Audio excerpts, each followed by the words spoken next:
Good afternoon, colleagues. I asked you all to gather tonight to talk about the current situation developing on the world energy markets. I'd like to hear your opinions on the recent developments, consult with you on how best to coordinate the efforts of the state and your companies in light of the recent events. In this connection, we'll discuss Russia's further steps in world energy, considering the escalated tensions in the Middle East. I'd like to point out right away that Russia warned many times that attempts at destabilizing the situation in the Middle East will inevitably threaten the global energy complex, will lead to a spike in oil prices, disrupt supply chains across the world, and will disrupt long-term investment plans. This is obviously happening right now because we see logistical problems along traditional carbohydrates, carbon supply chains. It disrupts global supply chains, and it affects industries across the world and affects the entire system of international economic relations, because disrupted supply chains often entail other problems of economic nature, boost inflation, and so on. And oil and gas production and manufacturing suffers as a result. Let me remind you that last year, Hormuz Strait accounted for about 1/3 of the world's oil exports. That's about 14 million barrels a day, 80% of which were going to the Asia-Pacific countries. Now this route is essentially cut off, and oil production that depends strongly on the use of the Hormuz Strait threatens to stop in the next few months. And oil storages in the region are being filled with oil that cannot be transported away or is getting too expensive to transport.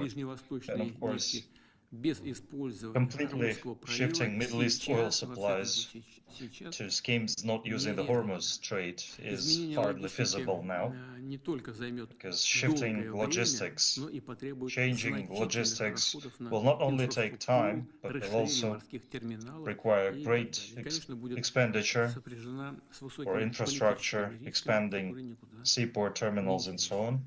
And it carries great political risks that are, of course, still there, because consumers need oil right now.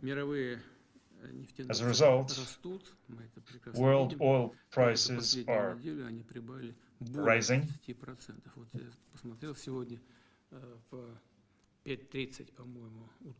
As of today, 5:30 a.m. in Moscow, oil passed $119 per barrel.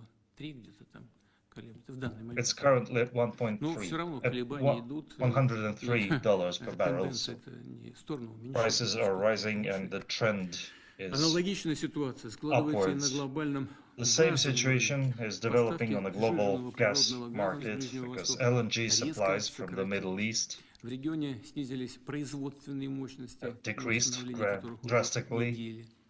Production facilities will take weeks or even months to restore, and offsetting the missing volumes, the missing supplies is impossible, and LNG prices are going even faster than oil prices, growing even faster than oil prices.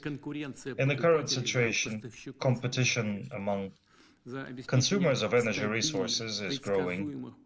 Consumers are vying for stable, predictable oil and gas supplies, and in this regard,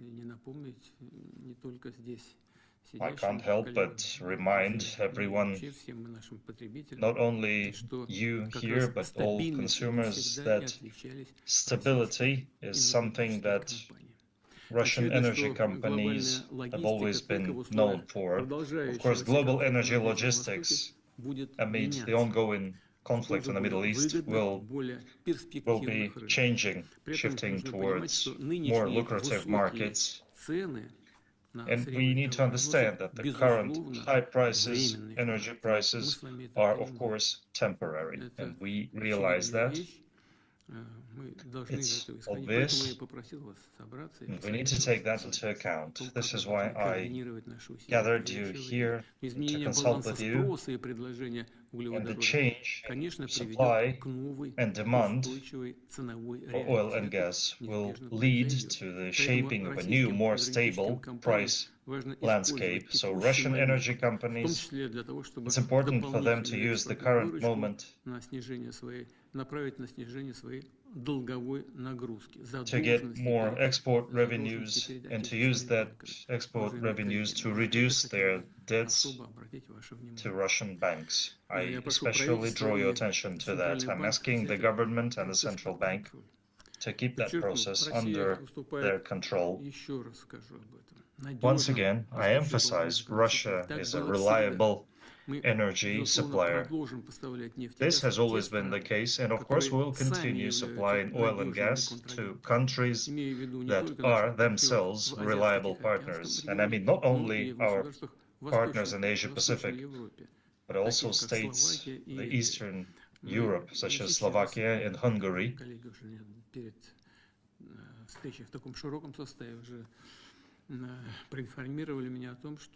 Some of my colleagues here informed me before this meeting that we have already boosted our supplies to our reliable partners in several regions of the world. At the same time, I'd like to emphasize that EU countries from 25th of April plan to impose additional restrictions on Russian LNG and energy, all the way to imposing a complete ban on such supplies in 2028.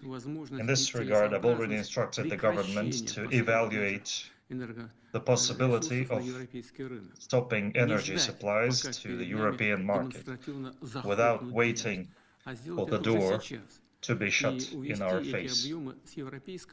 And those volumes will be shifted to other markets that are more interesting and promising to us. Right now, the market situation is developing in such a way that if we make this transition right now, if we shift to markets that really need increased supplies, we will get a stable foothold there in markets where there is reliable demand, where there are reliable long-term relations. The states that are building long-term relations with Russia, constructive relationships with Russia, if at the same time, if European companies, if European customers suddenly decide to shift their approach and guarantee us long-term sustainable cooperation devoid of any political markings, we are all for it. We are willing to work with the Europeans. We just need some signals from that. We need some expression, manifestation of willingness on their part. We need to see that they are willing to ensure stable cooperation. The government keeps these matters under control. So please, let's go through all of these matters in detail. Please, Minister Novak.